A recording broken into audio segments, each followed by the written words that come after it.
Hi, hello mommies! Welcome to another day in our not-so-provincial life. Ito nga pala yung time na nasa Antipolo kami at day 3 namin to. I-share ko na bago ko pa makalimutang i-post. Sa SM Marikina talaga dapat kami pupunta, kaya lang naglolo ko na si baby nung nasa sasakyan. Kaya nagpahinto na kami dito sa Ayala Feliz. Mabuti na lang din may healthy options dito kasi kailangan naming bumili ng pagkain ni baby. Napakadaming choices pero bumili muna kami ng kakainin niya ngayon. Dadaan na lang ulit kami mamaya para mas mahaba yung time para makapili. Nagmerienda lang din pala muna kami dito sa Jollibee. Puro spaghetti kami ngayon dahil bukod sa paborito yan ng daddy, pasta lang din at malalambot na food yung kaya niyang kainin. Dahil bagong lagay pa lang yung braces niya. Aba, sumakses si Bossing, nakapagpa-brace na. Blessing talaga tong birthday party ni Athena, nakumbinsi ko siya sa matagal niya ng pangarap. After namin kumain, dumaan kami dito sa H&M. May gusto sana si babying shoes na white, super cute, kaya lang hindi naman available sa size niya. Tapos nakita namin tong Mr. Toy, kaya maghahanap kami ng pwedeng mabili para sa kanya. Kapag ganyan yung sign, ibig sabihin gusto niya ng stuffed toy or something na nayayakap. Madami siyang hinahawakan kaso binibitawan lang din naman. Ito yung maliit na violet na bag na may baby girl sa loob, yung matagal niyang hinawakan. Nung nasa cashier na, ayaw na din naman nung stuffed toy kaya hindi na namin binili.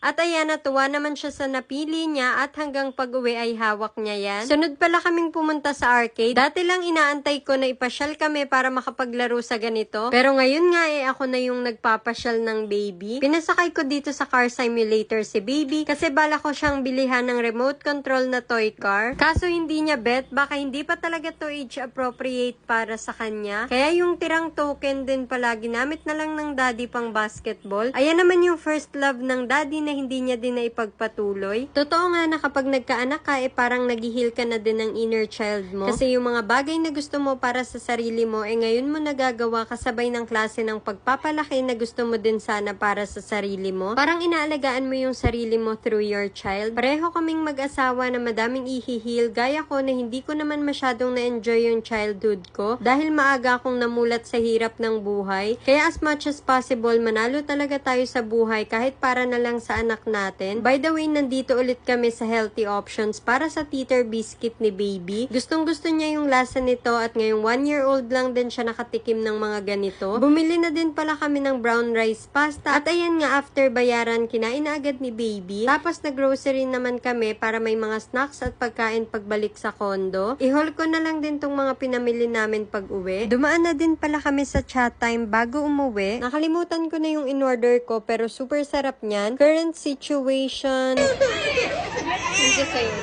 May batang naglolo ko dahil hindi binigyan ng milk tea. Kaya binigyan ulit namin siya ng ibang snack naman. Kaya naging happy na ulit siya. Habang nagaantay din pala kami sa Grab, tuwang-tuwa pa si baby nito at sayaw ng sayaw. Pero nung nasa kalagitnaan na ng biyahe, umiiyak na si baby. Nagngingipin kasi si baby tapos nahihilo din siya. Napaka-traffic naman din kasi dito. Pag doon naman sa Bicol, kahit nakasasakyan kami, hindi siya nahihilo. Hindi kasi pahinto-hinto yung biyahe namin kapag nandoon. Kaya yan, nililibang siya ng daddy niya at pinaglalaruan nila tong toy na binili niya. Nakauwi na kami. Thank you sa pagsama sa amin and see you on our next Not So Provincial Life Update.